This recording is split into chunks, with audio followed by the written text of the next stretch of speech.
ہمارے اس نئے چینل سے جڑنے کے لیے یوٹیوب پر انس راجہ ایجنسی کو سبسکرائب کریں کہ آج بھی ان کے نسلوں میں سرکار کی عقیدت اور سرکار کا احترام پایا جاتا ہے. اسی وجہ سے ان کے اندر اس قدر عقیدت ہے کہ اتنی دشواریاں اٹھانے کے باوجود بھی وہ جمعرات کا دن ہو, چاہے نوچندی جمعرات کا دن ہو, چاہے عرس کا موقع ہو, ماشاءاللہ ضرور سے ضرور اس بارگاہ میں حاضر ہوتے ہیں. تو یہ سرکار ابراہیم شاہ رحمۃ اللہ تعالیٰ علیہ کے فیضان ہے جو آج یہاں نہ کہ صرف ایوڈیا فیض آباد میں بڑھ رہا ہے بلکہ گرد و اطراف کے تمام اضلاع میں بڑھ رہا ہے. اور میں نے ابھی آپ کو بتایا کہ سرکار ندی کراس کیا کرتے تھے. تو وہ ندی کراس کیسے کرتے تھے؟ کیا کسی ملاح کا انتظار کرتے تھے, کسی کشتی والے کا انتظار کرتے تھے؟ نہیں, بلکہ آپ مزار مبارک میں جائیں, مزار مبارک کے سرہانے آپ نظر ڈالیں تو ایک کشتی رکھی ہوئی ہے جو بظاہر تو چھوٹی نظر آتی ہے, لیکن اللہ کے ولیوں کے ساتھ میں جس چیز کی نسبت ہو جاتی ہے وہ چیز ممتاز ہو جایا کرتی ہے. تو اس کشتی کے ممتاز ہونے کا یہ عالم ہے کہ وہ کشتی بظاہر تو چھوٹی نظر آتی ہے, لیکن سرکار جب اسے کسی بھی پانی میں ڈالا کرتے تھے, کسی ندی میں ڈالتے تھے, کسی سمندر میں ڈالتے تھے, تو وہ کشتی آٹومیٹک خود بخود بڑی ہو جایا کرتی تھی. وہ کشتی بڑی ہو جایا کرتی تھی اور سرکار اپنے مریدین کے ساتھ اس کشتی میں بیٹھ کر کے ندی اور سمندر کراس کیا کرتے تھے, ندی اور سمندر پار کیا کرتے تھے. تو سرکار ابراہیم شاہ رحمۃ اللہ تعالیٰ علیہ کی وہ کشتی ہے مبارک آج بھی آستانِ پاک میں آپ کے مزار مبارک کے اوپر جو طاق بنا ہوا ہے اس طاق میں رکھی ہوئی ہے. اور ساتھ ہی ساتھ سرکار کا وہ عظیم شان خرقہ مبارک جس سے سرکار زیفتن فرمایا کرتے تھے, وہ عظیم شان خرقہ بھی آپ کو جب مزار مقدس کے اندر جا کر کے سرہانے کی جانب نظر ڈالیں گے تو آپ کو نظر آ جائے گا. ان تمام تبرکات کی آپ زیارت کریں اور اب بلا کسی تاخیر کے اس عظیم شان ہستی کے خطاب کو سماعت فرمانے کے لیے تیار ہو جائیں کہ جن کی کسی محفل میں ہر سال یہ جملہ کہتا ہوں حضرت نے کہ حضرت کی ذات وہ ذات ہے کہ حضرت کی کسی محفل میں, کسی کانفرنس میں, کسی جلسے میں فقط حاضری اس جلسے, اس کانفرنس, اس محفل کی کامیابی کی ضمانت منت ہوا کرتی ہے. وہ ذات مفکر اسلام خطیب الہند حضرت علامہ مولانا مفتی مختار الحسن صاحب صلی اللہ فاضل بغداد کی آئیے نہایت ہی ادب و احترام کے ساتھ حضرت کی بارگاہ میں گزارش کرتے ہیں کہ حضرت تشریف لائیں, منبر نور پہ جلوہ گر ہیں تو اسی خطابت پہ تشریف لائیں اور اپنے خطاب نایاب سے ہم تمامی حضرات کے قلوب و اذہان کو منور و مدلہ فرمائیں. نعرہ تکبیر و رسالت کی صداؤں میں حضرت کا استقبال کریں. نعرہ تکبیر, دونوں ہاتھوں کو بلند کر کے اپنے بیداری کو ثبوت دو بھائی, ایسی بارگاہ میں حاضر ہو. نعرہ تکبیر, نعرہ رسالت, عرس مقدس, فیضان اولیاء اکرام, فیضان ابراہیم شاہ مظہور, نعرہ تکبیر, علماء اہل سنت.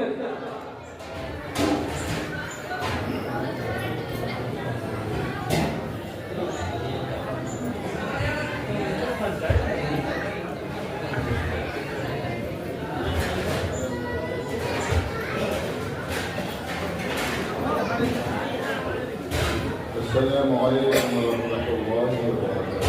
وعلیکم السلام ورحمۃ اللہ وبرکاتہ. الحمد للہ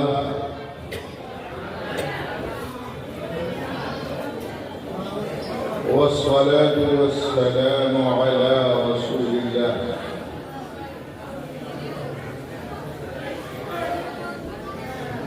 وعلى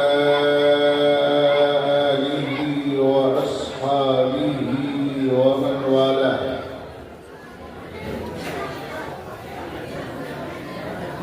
وبعد فأعوذ بالله من الشيطان الرجيم. بسم الله الرحمن الرحيم.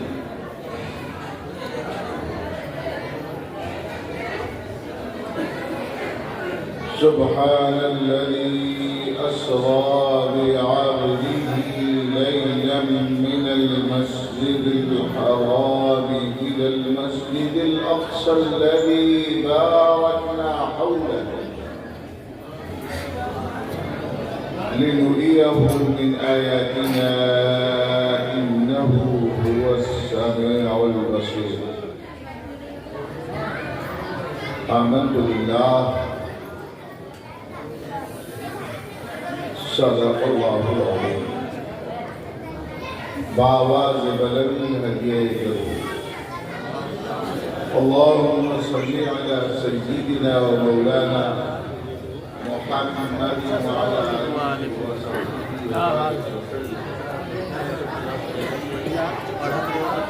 صلاة وسلاما عليك يا رسول الله صلى الله تعالى عليه وسلم.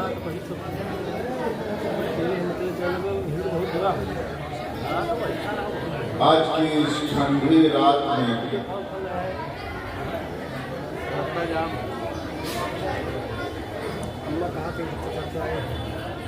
جب لوگ اپنے گھروں میں دبتے بیٹھے ہیں،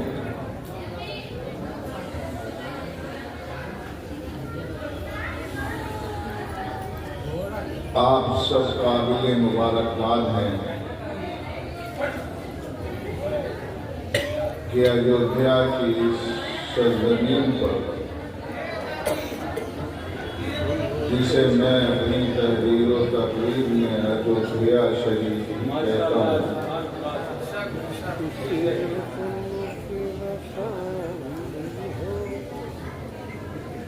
ایک مقدس بارگاہ میں اپنے آقا و مولا صلی اللہ تعالی علیہ وسلم کی شب معراج کی برکتوں سے اپنے آپ کو معمور فرما رہے ہیں.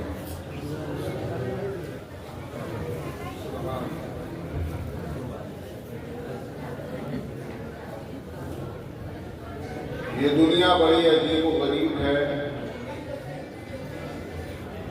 نہ جانے کتنی نئی بستیاں آباد ہو گئیں اور نہ جانے کتنی قدیم آبادیاں اور شہر اکھڑ گئے.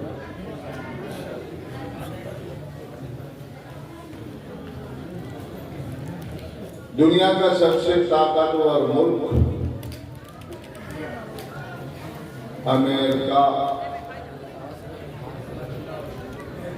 جس کی اس دنیا میں کوئی تاریخی حیثیت ہی نہیں ہے، جسے جنگلوں اور پہاڑوں کے بیچ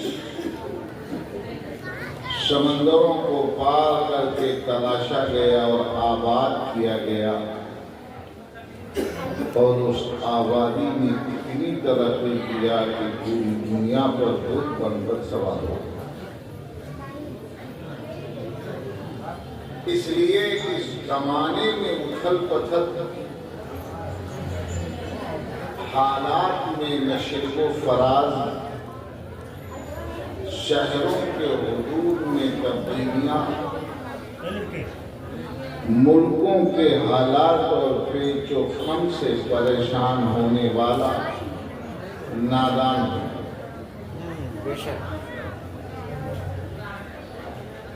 جو صاحب کمال ہوتا ہے، جو باشعور ہوتا ہے،